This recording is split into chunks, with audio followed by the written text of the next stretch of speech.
Where did this start? So to my knowledge, and correct me if I get your bio wrong, I mean, you've written books on this. You speak publicly on teaching people how to network and best networking practices. And you built a whole career off of teaching people how to be good networkers. Where did this start for you? Well, I had my own business. Back in '94, I decided to start my own business. And I didn't want to do any cold calling, so I thought networking was the way to go.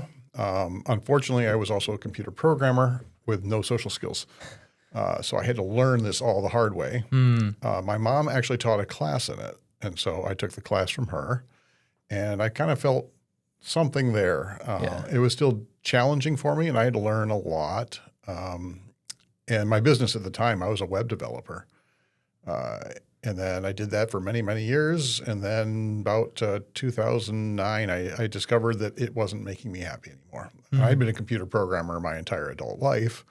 It was like, what, 15, 16 years, something like that? So it was, well, also I worked at University of Michigan as a coder. Oh, really? Okay. So that was a large part of my identity. And then I said, you know what?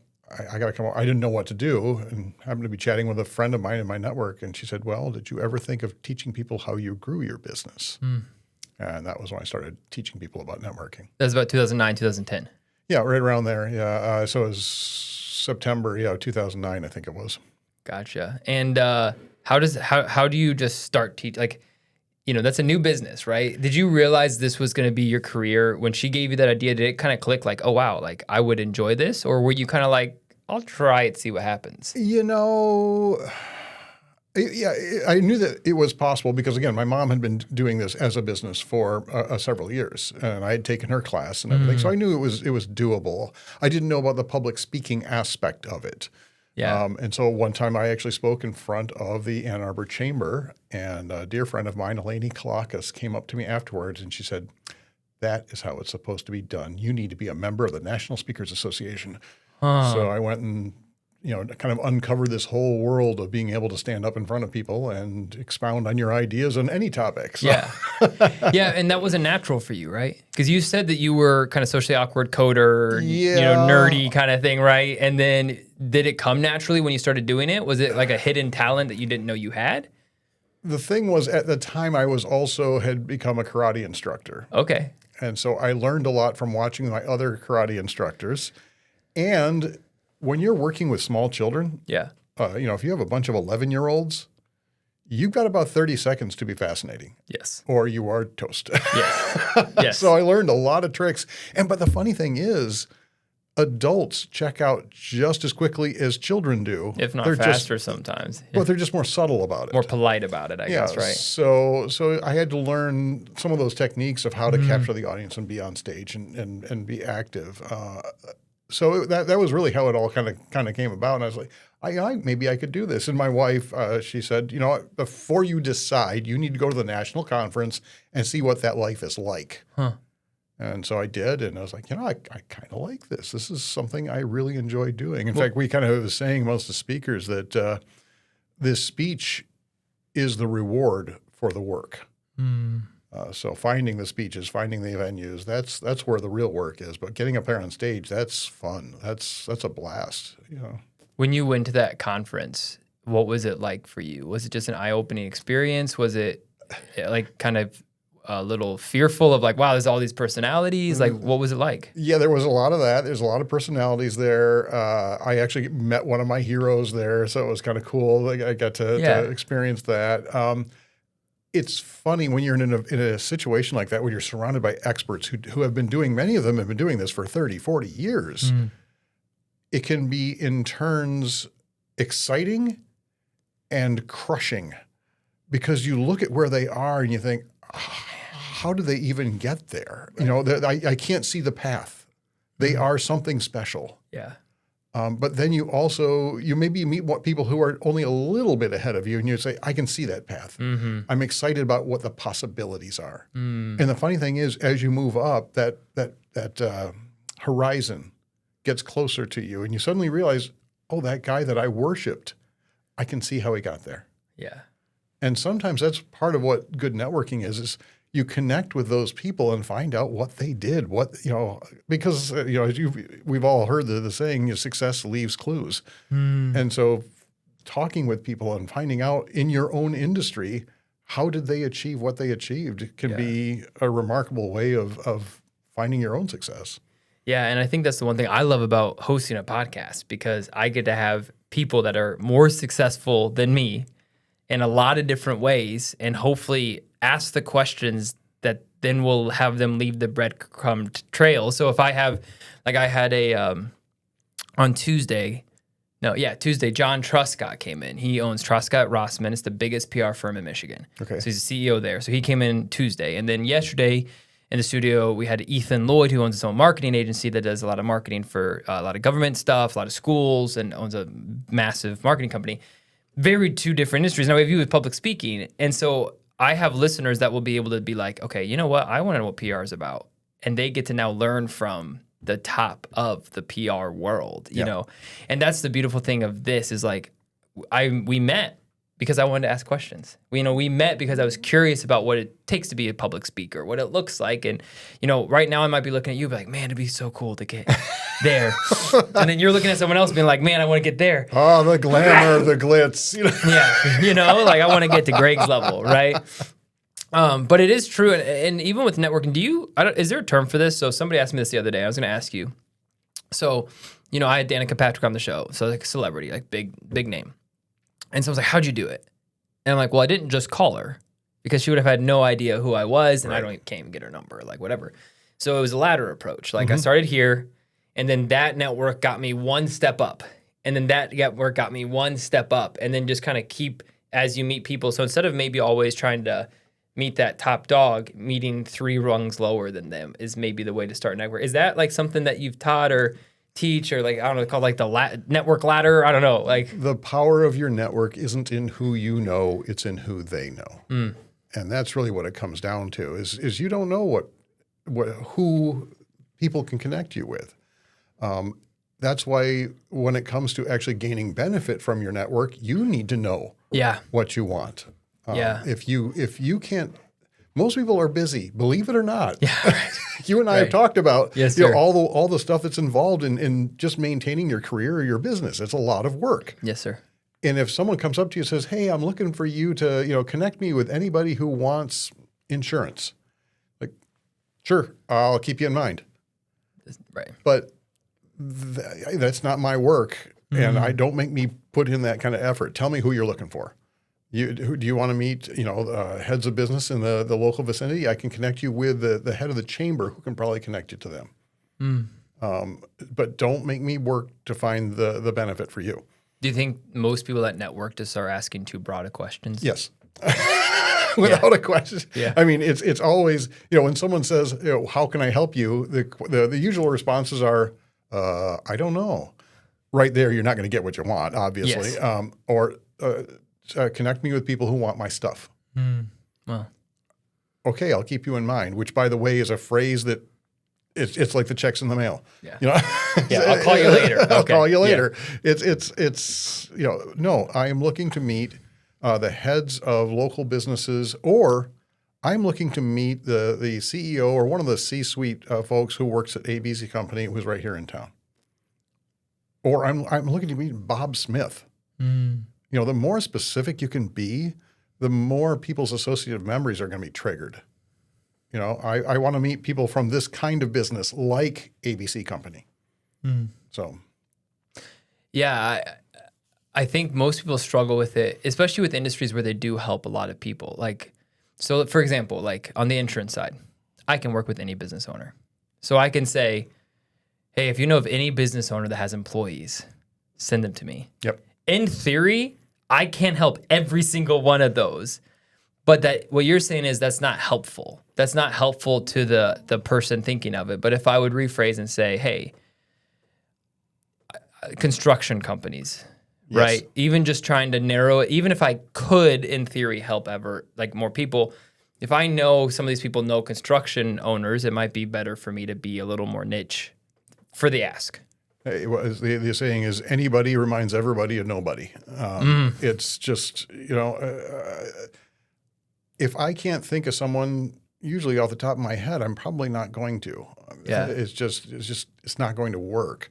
But on the other hand, the exact opposite. If you said, I'm looking to meet small business owners in the Michigan, Southeast Michigan area who would be interested in being on my podcast.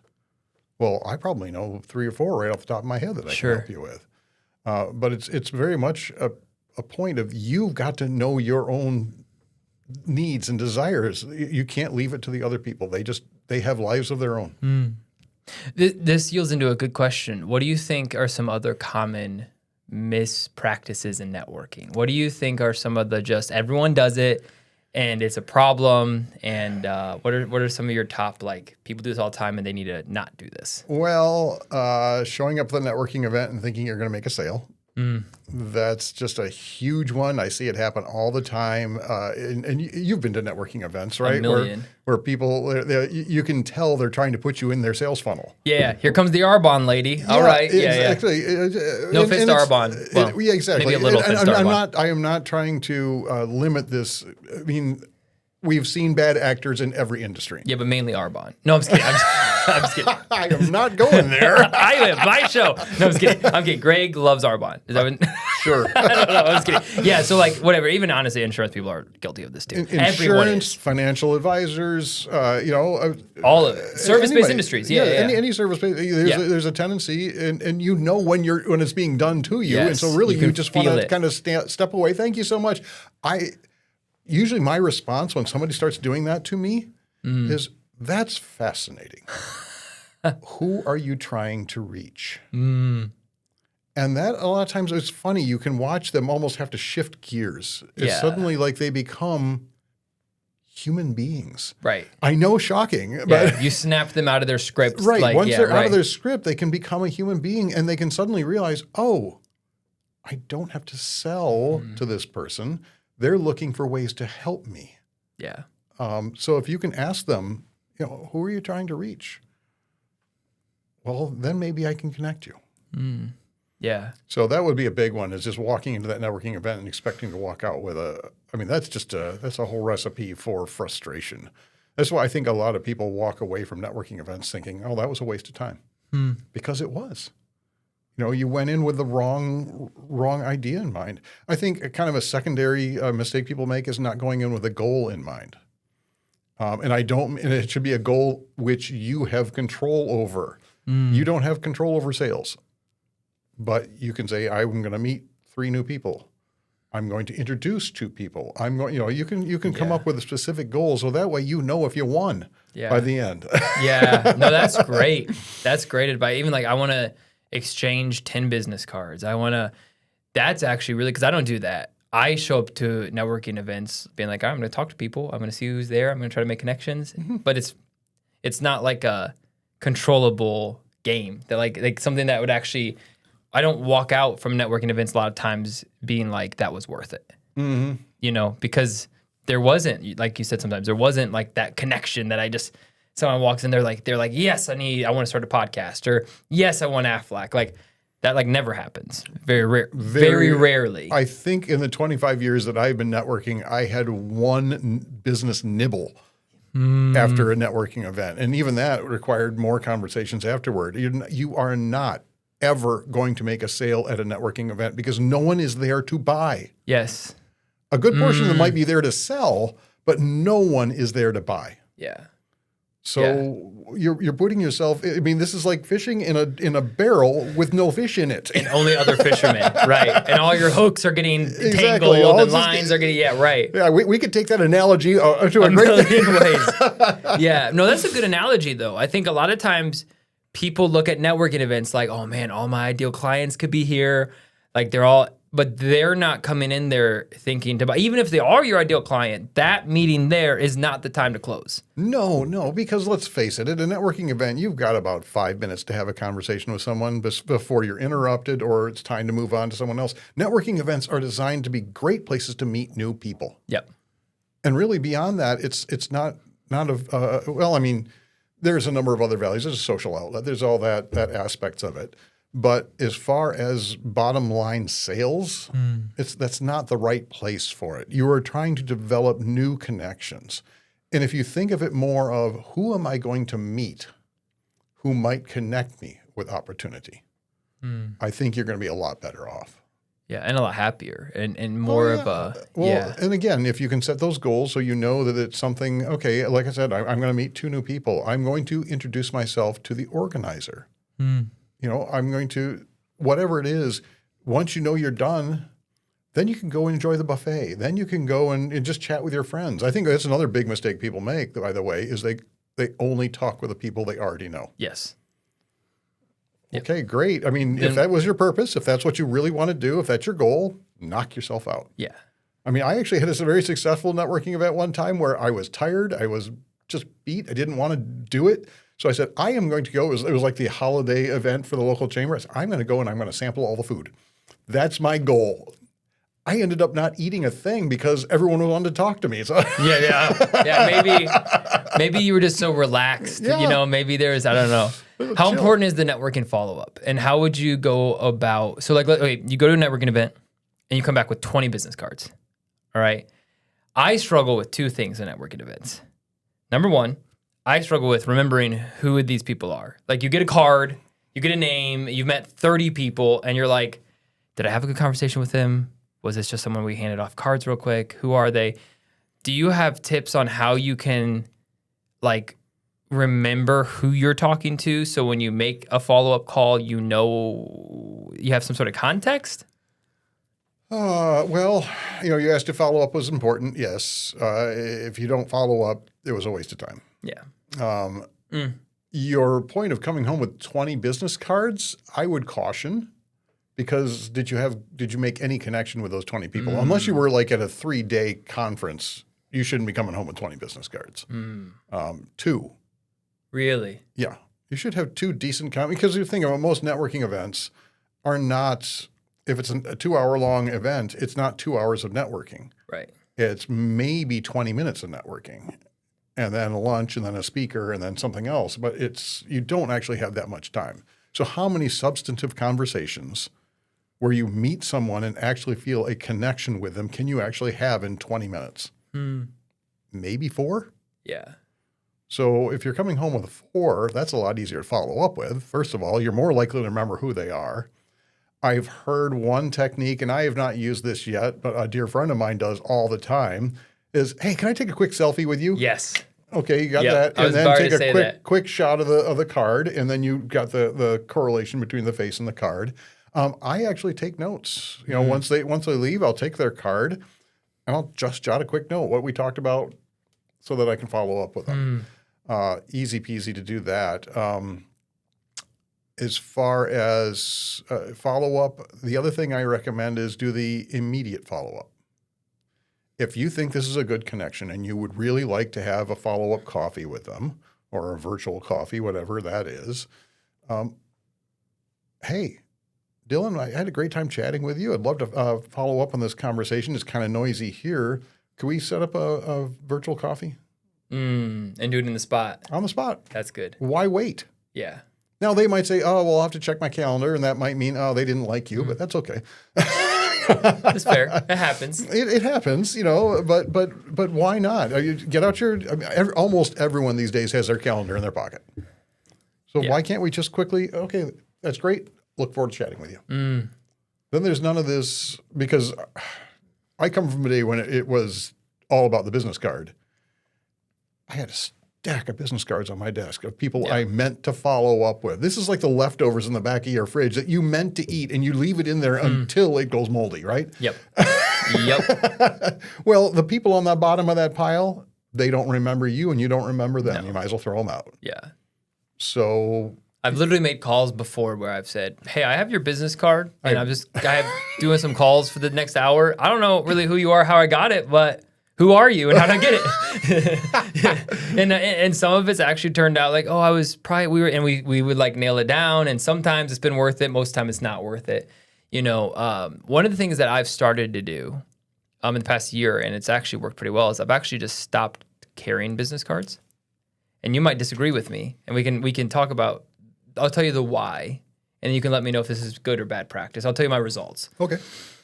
What I've enjoyed about the business card is a lot of times I think people use business cards as a crutch to not have a conversation. And a lot of networking groups or events that I attend are like, a lot of times they're like mixers where you have 30 people there's no speakers. And you're literally just there to mingle Okay. and meet. So then you can actually like, hey, what do you do? Oh, this is literally how most conversations go. Okay. And these like 30, 40 people, like everyone's just standing around, everyone has a drink and like, they're just networking. There's no schedule. It's just show up for these 2 hours, meet people. Okay. So in those situations, so we have one coming up next Thursday, a week from Thursday, Connecting Over Cocktails is what it's called. 40 business owners will be there, or 40 professionals of some capacity. Everyone's sitting there, and this is how the normal. But hey, Greg, hey, what do you do? And you'll be like, I do public speaking. Oh, cool, man. Hey, do you have a card? Yeah. Okay. Hey, I do fencing. Whatever. Hey, okay. Well, it's nice to meet you, man. That's it. That's what everyone does because they're just so used to card swapping. They don't really want to have a conversation. They just want to kind of get some cards, kind of get some people, and they move on. So instead, I've stopped carrying cards. So someone comes to me and they're like, hey, what do you do? And I'll be like, oh, I help companies start podcasts. Oh, do you have a card? I'm like, no, I don't. What do you do though? And then we actually like forces having a conversation. And then if it's someone I actually want to meet, I'm like, hey, can I just get your cell phone number real quick? Yeah, here's my cell. Oh, cool. And then we just exchange numbers. And then I have that personal contact. It's not an email. It's not a fax number. It's like I have a real cell phone. And then I do the selfie thing. So that's kind of what I've done. And Why am I here? This guy's a genius. No. I've just done sales for 8 years because I've literally had, you can at home, I threw away like buckets of business cards. Yeah. And I kept having to order more. And I'm like, this is useless. Like for at least most people now it's different if you're sitting at a table for 8 hours with the same people. Like there's a lot more things you can do. And I think business cards can be helpful. Like for example, was it Wednesday night this week, I went to an event that there were a couple times people were kind of in a hurry and I actually did want to meet them and I got their business card, but they didn't get mine. And so I was like, oh, I kind of wish I would have had something to give them there. So I think I probably should have them on my person, just in case. But I have found that when you don't have a business card, it almost forces conversation. And people, you can't use it as a quick crutch of like, oh, here, call me later. I actually kind of like what you're saying about this. I've often said that the important business cards are not the ones you gave out, it's the ones you took back with you. Yeah. And followed up on. See, that's the key. That's the key. Yeah. So, how quickly would you recommend following up on? How soon? Like if you couldn't set the meeting there, would you text them in the parking lot before you leave? Do you just do it the next morning? How much space do you recommend giving after? So let's say I have 10 business cards. I used to have a rule that you got 1 day for every 2 minutes of conversation. Okay. And never longer than a week. Now I'd say the sooner the better. Yeah. Follow up. If you can't follow up in the parking lot, follow up as soon as you get back. I would allot time after networking events. That's one of the things we tend to pack our schedules pretty tightly. But if I'm going to a networking event, I want to leave an hour afterward to do all the follow up and the process everything. It's if you don't in the moment, you won't. Yeah. It just comes down to because you go home, you have kids, and then your next morning starts, and it starts with a fire, or if you went to the morning chamber session, you get back to the office, and there's always a fire. Yes, there's always a fire that's got to be dealt with right now. And by the time you get done taking care of that, it's the afternoon, and I'll take I can take care of those tomorrow. Well, tomorrow's morning starts with another fire or another networking event where there's more cards to pile on top. No, the sooner you do it, the better. And I would literally make plans. I mean, even when we have one-on-ones, right afterwards, I sat down and I took down all the notes from our conversation because otherwise it's going to go away. And our memory of another person is so valuable. Yeah. Capturing it as much as possible allows us to connect with more people. I think I'm very much guilty of that, where if I'm in front of people, I'm outgoing and people like me, and then like the networking event ends, I click it off, I go home and I'm an introvert. And it's like, and then I curl up into a little ball. I do. Oh, it's bad, man. And for me, like I prefer one-on-one conversations. I'm not a big group guy. Like people assume with my personality that I'm like, dude, you must love partying. I'm like, I don't. Like if there's more than 5 people going to something, like I'll tell my wife, I'm like, do we have to go?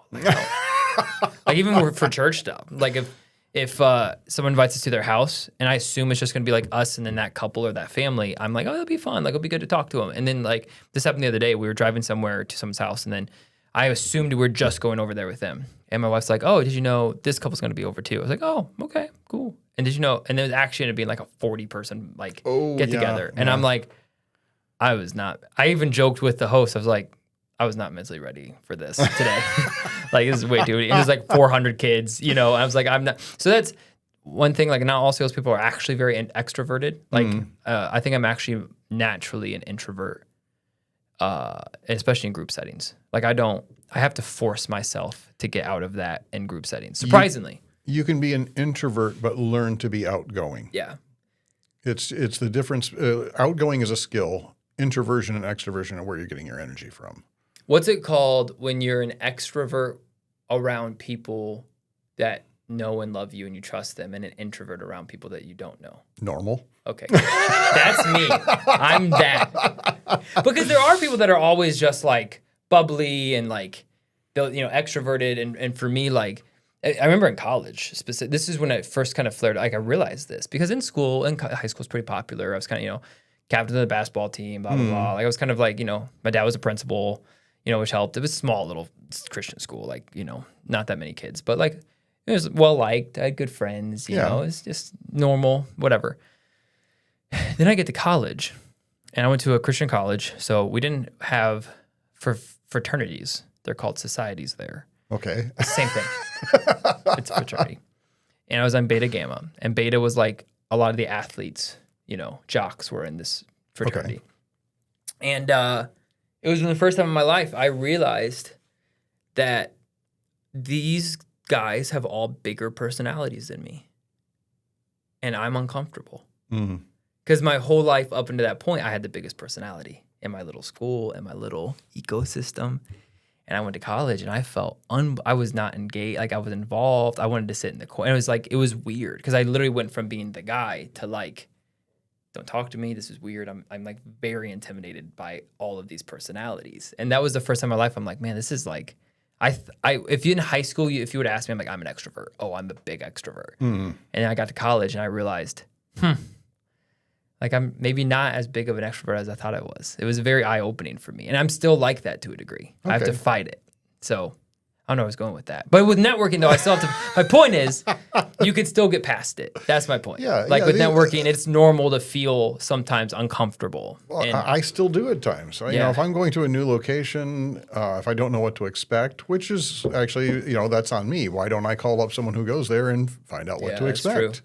A lot of it is we can work around those challenges. Yeah. It's not about being perfect. It's about being you. Yeah. Find out if you're going to a new event, call up the organizer, let them know you're coming. First of all, hey, they love to hear that. And then just say, hey, could you let me know what's the dress code like? Because I don't want to walk in with my clown shoes on and find out everybody's wearing a tuxedo. Right. Or vice versa. Yeah, correct. Right. Yes. If everyone's wearing clown shoes. You really, it's not so much to give up on your personality, but just understand, because let's face it, if you show up wearing the wrong outfit, it makes you uncomfortable. It makes you less likely to be, outgoing in yourself, and but wear something that makes you comfortable, and why not? But ask, ask. I said, call them up, find out, is there parking? What sort of activities are going on? Is there anything I should prepare for? I went to a networking event one time, and I didn't follow this rule. A lot of my rules, by the way, are because I screwed up. Yeah, well, that's the best lessons. The best lessons are learning after failure. So. And for me, it was I showed up, and they're like, "We're going to have a business card exchange." Well, I brought like 3 business cards. I never pack a ton of them. Sure. And they said, "So you'll need about 40." So I was like, well, I don't have that. I said, well, don't worry. We've got blank ones. You just put your – so literally I missed the first part of the meeting because I was literally filling out 40. My name and contact information on 40 blank cards and asking me how many business opportunities I got out of that. Zero. Yeah, of course. I would have been better off skipping that whole thing. The only thing you got is carpal tunnel. That's the only thing you got. So I knowing what to expect in advance, and there's no reason not to. Plus, why not be connected to that organizer? Yeah. who do you think is one of the people in the room who knows everyone? Yeah, that's a good. Well, that's a great rule of thumb that I think you just brought. Is like, and I don't ever think that way. And that's a good lesson for me. Is try to find the organizer of the event. That should be because earlier we were talking about like tangible goals you could set, like what makes this a successful networking. Very simply, it could just be befriend the organizer. Yeah. Like that could be a very simple goal that everyone has. Like I want to know who organized this. I want to meet them. I want to exchange contact information. If I can at least do that, successful day. I want to say thank you. Because you know how many of those organizers do I mean, you put on events, right? Yeah. Yeah.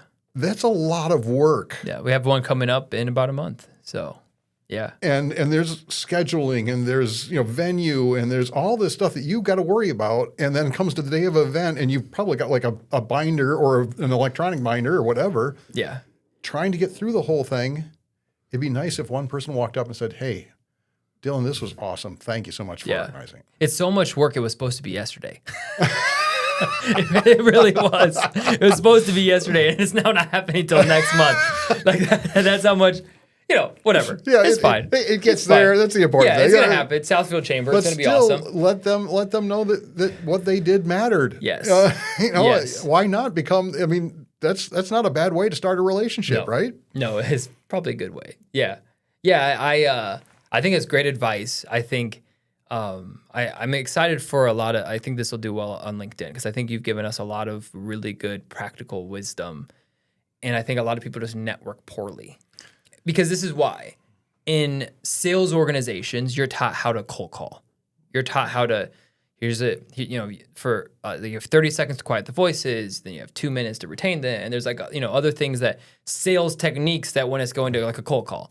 But there's really not much education on the networking. So then people will come into networking, treating it like it's a cold call, and that's when you get that icky dude, I'm just here to meet people, back up, right? Too much. Elevator pitch. Right. Oh my God, that's the worst. I mean. I know that there are a lot of people out there who advise you to figure out your elevator pitch.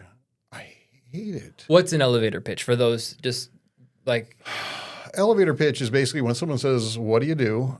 You have got the 30-second commercial that you can dive into and tell them everything and gets them wanting more. It's literally an advertisement. Yeah. And it comes from the world of VCs where you might meet the VC on the elevator and you have the amount of time it takes to ride the elevator to pitch your idea. Well, in networking, we're trying to build relationships. We are not selling. We're not pitching anything other than just, this is who I am. Yeah. I mean, I tell people, you better be able to tell people what you do in 7 to 10 seconds and be done. And the last 2 words you're going to say in your explanation of what you do is, "And you?" Yeah. It should always be a two-way conversation. Or, in my opinion, when you're meeting someone brand new at a networking event, you should be speaking 20 to 30% of the time. The rest of the time, you should be asking questions and finding out about them. Yes. You want to find out whether or not there's someone you want to continue having a conversation with. And so if they're doing most of the talking, because let's face it, they're not going to follow up with you. Yep. It's going to be up to you to follow up with them. You have to take control of that connection because most people aren't. Most people, as you've seen, don't follow up. Yeah. Informally, I've given out my business card many times over the years. I've seen about a 1% response. Oh, for sure. It's just A lot of paper. I had a guy who was in one of my groups. He talked about going to he had just been hired. He got his brand new box of business cards. He was so excited. He went to this weekend long conference and he was just deck dealing all over the place. He's thinking he was top of the world. Then he walked into the bar and saw one of his cards lying on the floor. Yeah. And he realized, yeah, I'm doing this wrong. Should have told him to check the trash can too. Yeah. That was just the guy who didn't care enough to make it to the garbage 50. can. We're sitting there. Well, what about this though? So a lot of times it's good to initiate the questions. It's good to try to be hey, so what do you do? Whatever. What do you do when it's very clear the other person doesn't care about what you do? Do you just say, you know what, this is not someone I want to work with if they're not curious? Or is it just such a natural human response that they need to be coached to do that too? So for example, literally on Tuesday, I was talking to a lady. She was very nice. And I was like, hey, what do you do? Hey, this is all, tell me more about this. And I talked about her for like 15 minutes. Like, I was just like, and at some point I was just like, okay, like I'd love to also let you know what I do, but I'm not going to force it in the conversation. So I was trying to like, hey, so man, it's awesome. Small talk, make it a little awkward. This is your opportunity, honey, to like ask me just so I can give you a 5-second thing. You and need you just to never send did. them to Greg Peters to learn. Yes. Smooth. That was your 5-second elevator. That was my 5 minute. Yeah. Yeah. No, I think a lot depends on the particular networking Format. event or format or activity. That's the word I was searching for. The networking activity. If you're at a networking event, it's perfectly okay for let them talk. Yeah. It doesn't have to be about you. Yeah. It's more about, do I connect with this? You know, you and I have chatted, and Dylan is such a cool guy. I love chatting with him. I would talk with him over coffee for 2 hours, and there would be no time. So I know that you're the person I want to follow up with.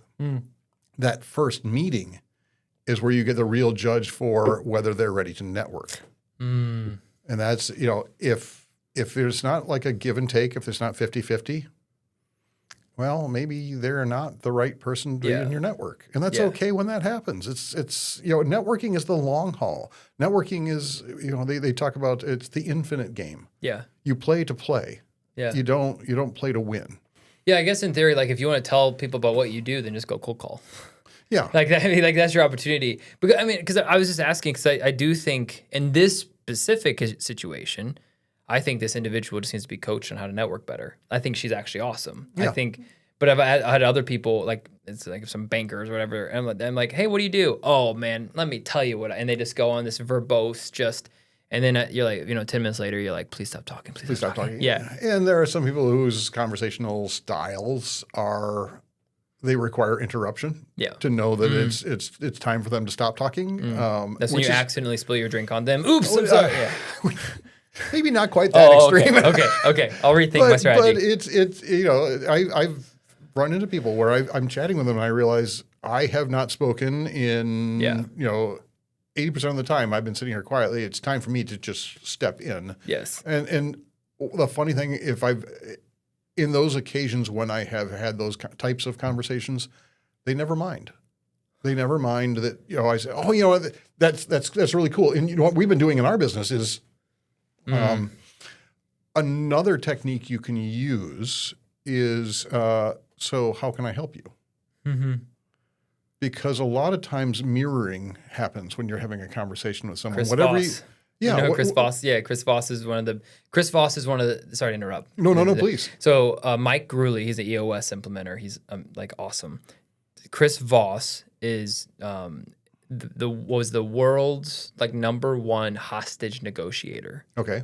And he teaches mirroring and how he would mirror with the top terrorists in the world, and now he just does speaking engagements podcast and just teaches negotiation and how mirroring is such a. So when you said mirroring, it just triggered. Oh, Chris Voss. Sorry, go ahead. Well, but that's really, if I ask you a question, it's very likely you're going to ask me the same question in return. Yeah. So if I say, hey, so how can I help you? Mm-hmm. Okay, well, blah, blah, blah. Not every time, but a good portion of the time, they're going to say, so how can I help you? Yeah, you're setting the expectation for the conversation. Yeah, and smart. So if they are really, and sometimes I'll, if after a first meeting, I never got a word in edgewise, okay, well, maybe they're not a person I'm going to put on my heavy rotation, you know? But if, I might give them a second chance. Yeah. It depends on kind of there's none of this is like 100%, which coming from a guy who has a background in computer programming and mathematics. Yes. Not having clear-cut answers is really hard, but it's a soft skill. I mean, humans are squishy. And you just have to kind of do the best you can. If your techniques work 80% of the time, great. Yeah. Do it. And if you end up having a conversation where you just listened 80% of the time, it's okay. Enjoy the conversation and understand that, if you think about it in the dating world, you go out on a first date. If you Can't don't date everybody. if you don't have a good connection, if you don't feel like you have a good connection, you don't have a second date. Yeah. And I think that's a good way to look at networking too. It's like you're not going to be 100% perfect networking match for everybody in the room. And I think sometimes people are like, I want to meet everybody. I want everyone to like me. Well, that's not going to happen. And you shouldn't, like, I don't know. I'm sure there's some sort of official phrase coined, but it's basically like, it's better to have like 3 close friends than like 50 like acquaintances, and it's the same in business. If you can have 3 to 5 just tight referral partners that you're just sharing business, it's way more effective than having 100 people kind of know who you are. Yeah. And so I think that maybe searching to fill those 5 to 10 slots and being very selective of who you let into your tight circle might be a good way to look at networking as well. One of the aspects of the training my mom did was very much about referrals. And she said, it's great to get those onesie twosies. Yeah. But really what you are looking for is that referral partner, the one who you both serve the same market, but you don't compete with each other. Yeah. You're able to refer back and forth easily. And you can, in her program that she taught, she said, you could actually formalize that. Say, hey, my goal is to give you 3 a month. Can I count on that in return with you? You can actually even out your networking results. Yeah. But how many of those are you going to have in your life? 1 at a time, probably at most. Yeah. I mean, that's really, that's golden. If you can find that, hold on to it. And if you do find it, you need to set the precedent first. Like, what I've made the mistake early in my career is I'd find referral partners and I'm like, well, I'm going to wait for you to give me before I, give you something, right? And then in reality, it needs to be, hey, I sent you 5. Like, I've showed you that I'm going to refer you, and then just let them, because I think sometimes, at least in insurance, I have met probably over 100 people that have promised me referrals, more than that, and be like, oh man, Dylan, I know so many small business owners that need Aflac, man. I'm telling you, yeah, dude, I'll send you some names for sure. Like probably 200 times over 8 years, I've had people, and 0% have sent me anything. And I think that if I would have followed that up in the next week with, hey man, I have a lead for you, I'm curious on then how many actually they would have sent me instead. It could be that. One of the things I always I caution people about is with referrals, they should be given because it is a good thing for both parties you're connecting. Yeah. It shouldn't be the give to get. Yeah, a give to get. That said, if you know 2 banquet halls, and you're referring to both of them, but the banquet hall A is the one that's sending you some business back, why would you not just send it to start sending more to them? Yeah. I mean, that's common sense. Good. Common sense. That's common sense and good business. Yeah. Yeah. No, it's true. And I think my goal is not to get, because if you just, same with like BNIs or Sears Nets or whatever, you can't just go there like, I'm going to give to get. Like, you need to give, it's a good referral. But you probably won't get as many referrals if you never give.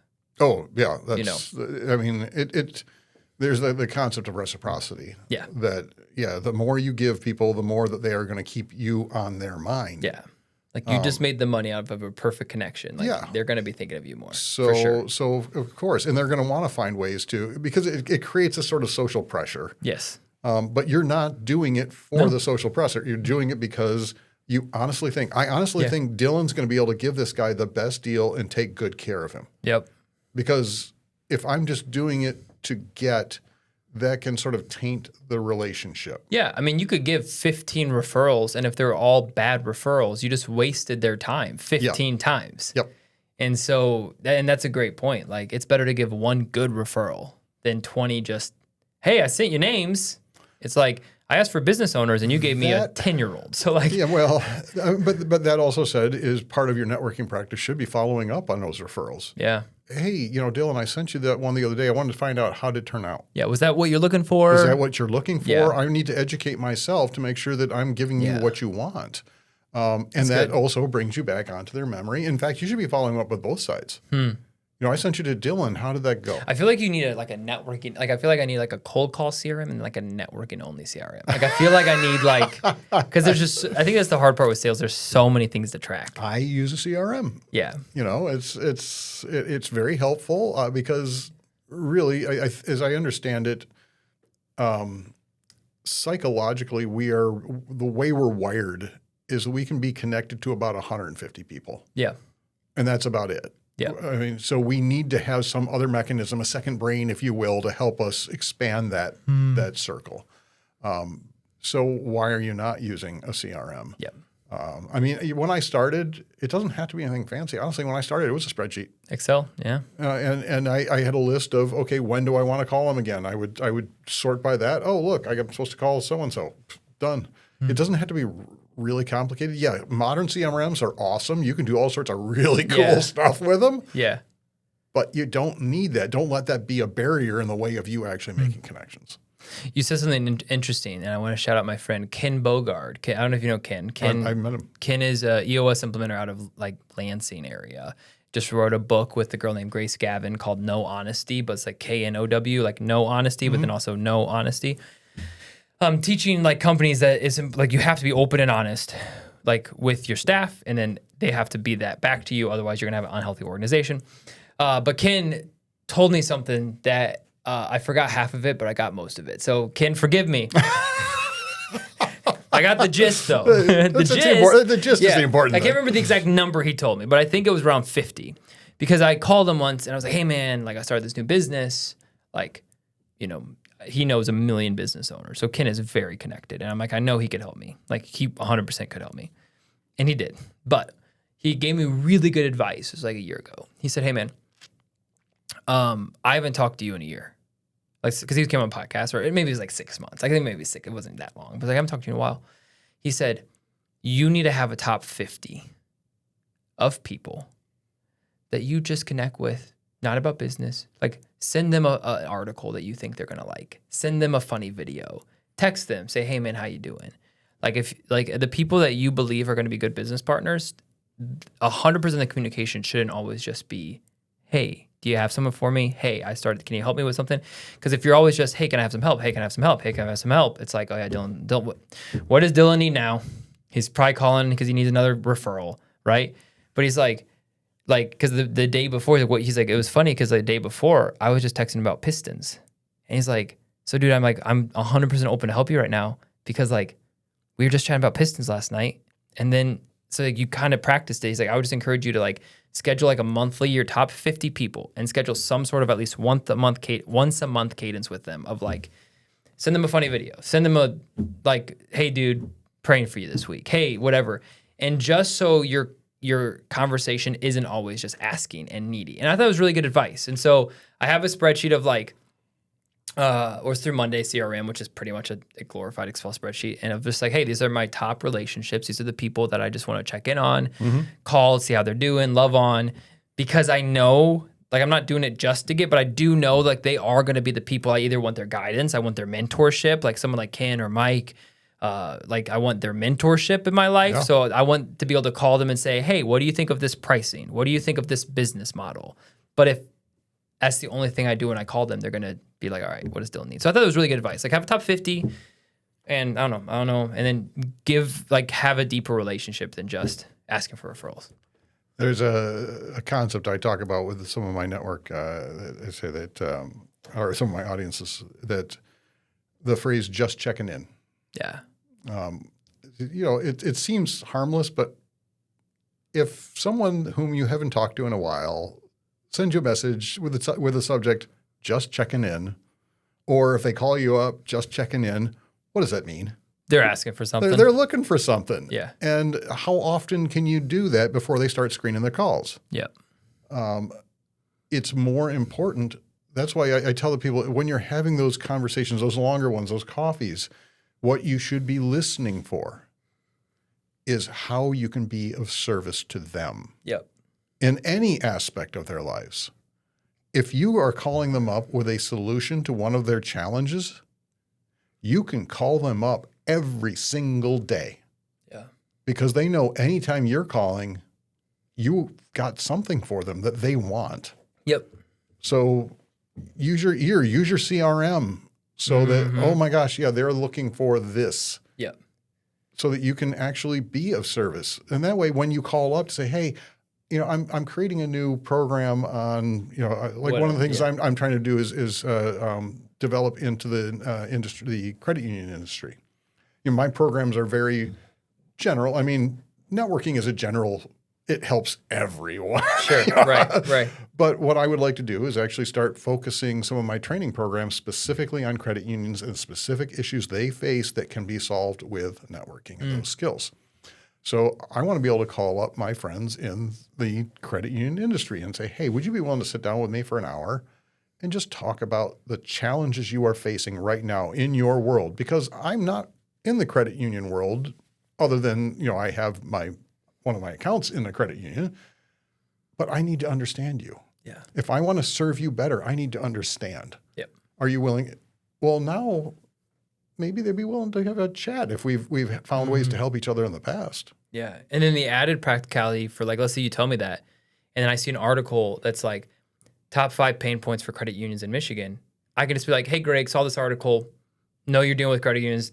Yeah. Hope you're doing well. Yeah. And that's kind of it shows you're practicing active listening. It shows you care. And then a month later when I'm like, hey, Greg, do you know a business owner that has at least 10 employees? I'm trying to get one more sale this month. You'll be like, oh yeah, here's the name, Dylan. Call him, because there was that relationship. Here's the name. Would you like me to introduce you? There you go. See, that's fine. That's yeah, exactly. Yeah. This is better. I mean, it's an introduction is always going to be better than just because if I hand you a name, it's still a cold call, right? Yeah. Here's a name. You can use my name when you call them. Is this much better? Yeah. But let me introduce you. Yeah. That's and it's a good practice to always try to do it when you're giving a referral for sure as well. And I was blessed. I golfed with a guy named John Glon. He's amazing. In Northville on Wednesday, and there's a guy that we were talking about that owns a marketing company. I was like, hey, and he's like, hey, I'll introduce you. He forgot. So I texted him yesterday, hey, dude, any chance you could give me this guy's number? And he's like, I'll just 3-way text you guys. And he just 3-way texted us, and we have a meeting set up, and and so sometimes if someone promises a referral and they forget, it's not because they're or they don't do it. Don't get butthurt about it. Don't just be like, hey man, you mentioned this. Is this something you're still willing to do?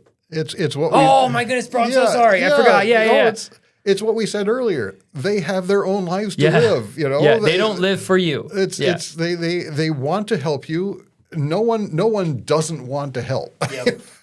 Yep. They are looking, because let's face it, it makes us feel good. Mm-hmm.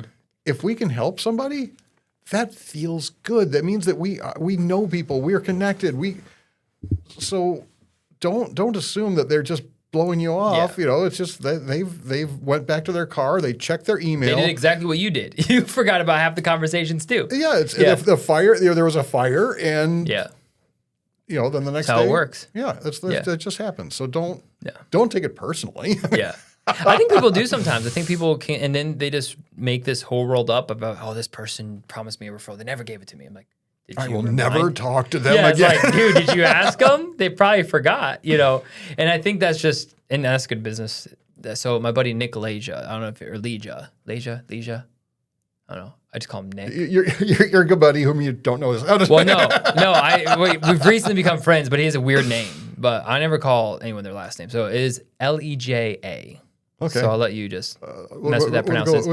Anyway, so he writes books. He's an author. He also owns 6 companies. I saw the podcast. Yes. It's Leja. Leja. Okay, there you go. Because I remember it sounded like leader. Leja. Yes. So Nick, Leja. Nick, I love you.